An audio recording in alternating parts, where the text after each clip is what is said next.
नमस्कार दोस्तों, मैं घनश्याम राय आज सभी का न्यूज डंक का हिंदी में स्वागत करता हूं। दोस्तों, राहुल गांधी ने अमेरिका दौरे पर 5 जून को एक बात कही थी। भले यह कथन एक लाइन का हो, लेकिन आज की चर्चा के लिए वे शब्द न्यू हैं। वैसे बता दें कि हम राहुल गांधी पर बात नहीं करने वाले हैं, बल्कि आज की बातचीत एनसीपी के मुखिया शरद पवार, सुप्रिया सुले, प्रफुल्ल पटेल और अजित पवार को लेकर होगी। तो राहुल गांधी ने 5 दिन पहले कहा था कि पीएम नरेंद्र मोदी इतिहास की राजनीति करते हैं, जबकि हम भविष्य की राजनीति करते हैं।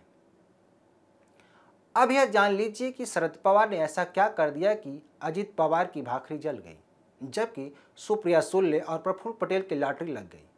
वैसे अजित पवार की भाखरी उसी दिन जल गई थी जब शरद पवार ने एनसीपी का अध्यक्ष पद छोड़ने से इनकार कर दिया था।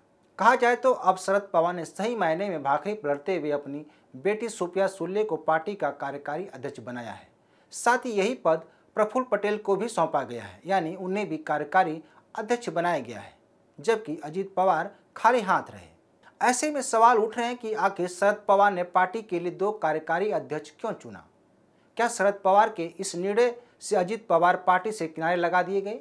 क्या शरद पवार ने वही किया जो बाला साहब ठाकरे ने किया था? इन सवालों के जवाब आगे मिल जाएगा। बहरहाल, भारतीय राजनीति का इतिहास है कि अपनी पार्टी बनाने वाले नेता अपने ही बेटा या बेटी को कमान सौंपते रहे। तो राहुल गांधी को पता होना चाहिए कि हर व्यक्ति का अपना अतीत होता है, जो वर्तमान में आकर खड़ा हो जाता है। जिस चीज़ का कोई और छोर यानी कि शुरुआत और अंत नहीं होता, वह भटका हुआ होता है। आप कुछ भी ले सकते हैं, जैसे कोई फिल्म, कोई कहानी, किसी की याददाश्त आदि आदि। उसकी शुरुआत और अंत जरूरी है। तो दोस्तों, इस मुद्दे पर विस्तार से बातचीत करने से पहले आपसे रिक्वेस्ट है कि अगर आप हमारे चैनल पर नए हैं तो हमारे चैनल को सब्सक्राइब जरूर करें, ताकि आप सभी का फीडबैक हमें मिलता रहे। गौरतलब है कि एनसीपी मुखिया शरद पवार ने शनिवार को एनसीपी के 25वें स्थापना दिवस पर अपनी बेटी सुप्रिया सुले और प्रफुल्ल पटेल को कार्यकारी अध्यक्ष बनाया। शरद पवार के इस ऐलान पर माना जा रहा है कि अजित पवार को बड़ा झटका लगा है। दिल्ली में हुए इस ऐलान के दौरान अजित पवार आंखों पर काला चश्मा लगाए हुए थे और जब यह घोषणा हो रही थी तब वे चुपचाप बैठे हुए थे। केवल एक बार ही धीरे से ताली बजाते हुए देखे गए। बाद में मीडिया से बिना बात किए हुए कार्यक्रम स्थल से चले गए। इतना ही नहीं, शरद पवार ने सुप्रिया सुले को हरियाणा, पंजाब और महाराष्ट्र के चुनाव की कमान सौंपी है, जबकि प्रफुल्ल पटेल को मध्य प्रदेश, गुजरात, गोवा, राजस्थान और झारखंड की जिम्मेदारी दी गई है। बता दें कि 1 माह पहले शरद पवार ने एनसीपी अध्यक्ष के पद से इस्तीफा देने का ऐलान किया था। तब उनके इस निर्णय को कार्यकर्ताओं ने मानने से इनकार कर दिया था। उनका कहना था कि वे अध्यक्ष पद न छोड़ें।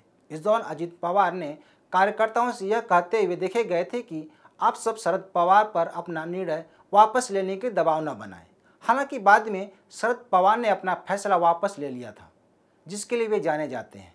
कहा जाता है कि शरद पवार अपने बयान और फैसले पर तब तक कायम रहते हैं जब तक उनके पार्टी से हित होता है, नहीं तो पलट जाते हैं।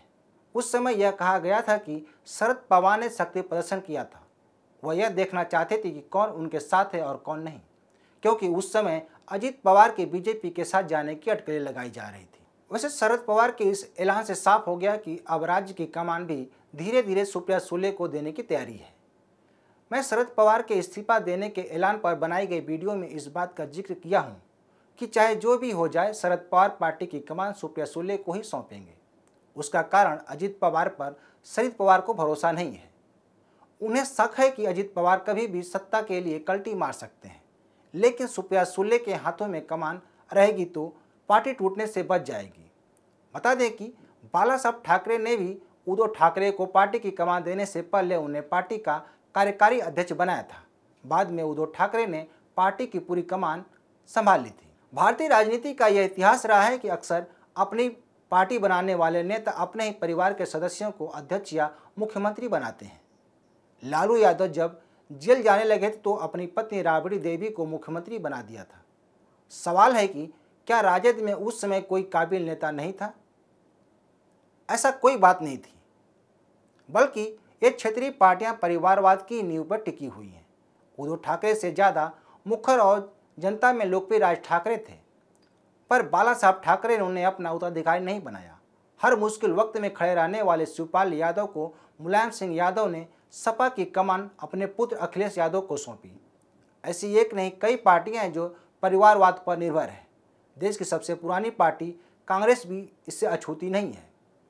हालांकि शरद पवार ने एक सभा में कहा था कि भाखरी यानी रोटी बदलने का समय आ गया है। इसके बाद उन्होंने कुछ माह के अंतराल में ही एनसीपी के अध्यक्ष पद से इस्तीफा देने का ऐलान किया था। हालांकि उन्होंने जब अपना फैसला वापस लिया था तो उस दौरान उन्होंने कहा था कि इस बात की जानकारी केवल अजित पवार को थी।